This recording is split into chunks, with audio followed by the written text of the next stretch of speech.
Welcome to சுடு தண்ணி. இன்னைக்கு நம்ம வீடியோவில் ஆல்வேஸ் வாண்டிங்காக இருக்கிற ஒரு ரெசிபியை தான் பார்க்க போகிறோம். ஒரு சூப்பரான பேபிகார்ன் கிரேவி ரெசிபி எப்படி பண்ணுறதுன்னு பார்க்கலாம். பேபிகார்னில் நம்ம நிறைய ஸ்டார்டர்ஸ் ட்ரை பண்ணியிருப்போம், ஆனால் இந்த மாதிரி ஒரு மசாலா கண்டிப்பாக ட்ரை பண்ணியிருக்க மாட்டோம். இது மஸ்ட் ட்ரை ரெசிபி, ரொம்பவே டேஸ்ட்டாக இருக்கும். இதோட இன்க்ரீடியன்ஸை நான் டிஸ்கிரிப்ஷன் பாக்ஸில் கொடுக்குறேன். இப்போ வாங்க சேர்ந்து சமைக்கலாம். ஃபஸ்ட்டு ஒரு கடாயில் 1/2 டேபிள் ஸ்பூன் எண்ணெய் சேர்த்துக்கிறேன். நான் 10 பேபிகார்ன் எடுத்திருக்கேன். அதை இந்த மாதிரி கட் பண்ணி இதுக்குள்ளே சேர்த்துக்கலாம். இந்த மாதிரி குட்டி குட்டியாக இருக்கும் போது உங்களுக்கு குக் ஆகிறதும் ஈஸியாக இருக்கும். அதே மாதிரி வாயில் குட்டி குட்டியாக கடிப்படும் போது நல்ல ஒரு டேஸ்ட் கொடுக்கும். இதை சேர்த்துட்டு நல்லா ஃப்ரை பண்ணி எடுத்துக்கலாம். இதை ஒரு 5 நிமிஷமாவது நம்ம ஃப்ரை பண்ணணும். லைட்டாக அங்கங்கே ப்ரௌன் கலர் ஆற வரைக்கும் இதை ஃப்ரை பண்ணி எடுத்துக்கலாம். நீங்கள் எண்ணெயில் இல்லாட்டி பட்டர் சேர்த்து கூட நீங்கள் ஃப்ரை பண்ணலாம். இப்போது இது ரெடி ஆகிடுச்சு. இதை நான் எடுத்து வச்சுக்கிறேன். இது இருக்கட்டும். அடுத்து இதே கடாயில் 1/2 டேபிள் ஸ்பூன் எண்ணெய் சேர்த்துக்கலாம். இது கூட 2 பெரிய வெங்காயத்தை அரைச்சி இதில் சேர்த்துக்கிறேன். இதில் எல்லாமே நம்ம அரைச்சி சேர்க்குறதுனால ரொம்ப ஈஸியாக இந்த ரெசிபி முடிஞ்சிடும். ரொம்ப குவிக்காகவே நீங்கள் செஞ்சு முடிச்சிடலாம். இந்த வெங்காயத்தை நல்லா வதக்கி எடுத்துக்கோங்க. அரைச்சிருக்கனால ரொம்ப சீக்கிரமாக இது ரெடி ஆகிடும். இப்போ லைட்டாக கலர் மாதிரி வருது பாருங்கள். இந்த மாதிரி வந்ததுக்கப்புறமா இதில் 1 டீஸ்பூன் இஞ்சி பூண்டு விழுது சேர்த்துக்கலாம். அதையும் பச்சை வாசனை போகிற அளவுக்கு நல்லா ஃப்ரை பண்ணிக்கலாம்.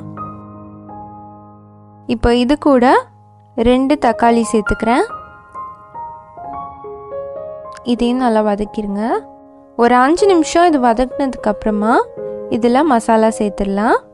1 டீஸ்பூன் மிளகாய்த்தூள், 1 டீஸ்பூன் காஷ்மீரி மிளகாய்த்தூள் இருந்துச்சுன்னா சேர்த்துக்கோங்க, 1 டீஸ்பூன் கரம் மசாலா, 1/2 டீஸ்பூன் மல்லித்தூள், 1/2 டீஸ்பூன் சீரகத்தூள், 1/2 டீஸ்பூன் உப்பு. இது எல்லாத்தையும் சேர்த்துட்டு நல்லா மிக்ஸ் பண்ணி விட்டுடலாம். இப்போ மசாலா ஃப்ரெஷ்ஷாக சேர்த்துருக்கனால இதோட பச்சை வாசனை நல்லா போகணும். அந்த அளவுக்கு இதை கொதிக்க வச்சுருங்க. இது ஒரு 10 நிமிஷமாவது லோ ஃப்ளேமில் வச்சு கொதிக்க வச்சுக்கோங்க. இப்போ பார்த்தீங்கன்னா இது நல்லா ரெடி ஆகிடுச்சு. இப்போ கொஞ்சம் ட்ரை ஆகிருக்கு. இந்த ஸ்டேஜில் இதில் நம்ம ஃப்ரை பண்ணி வச்சுருக்க பேபிகார்ன்ஸை சேர்த்துடலாம். சேர்த்துட்டு நல்லா ஒரு மிக்ஸ் கொடுத்துருங்க. கூடவே கொஞ்சம் தண்ணி சேர்த்து இதை நான் கொதிக்க வைக்க போகிறேன். இது நல்லா ஒரு கொதி வந்ததுக்கப்புறமா இதில் நம்ம 1/2 கப் ஃப்ரெஷ் க்ரீம் சேர்த்துக்கலாம்.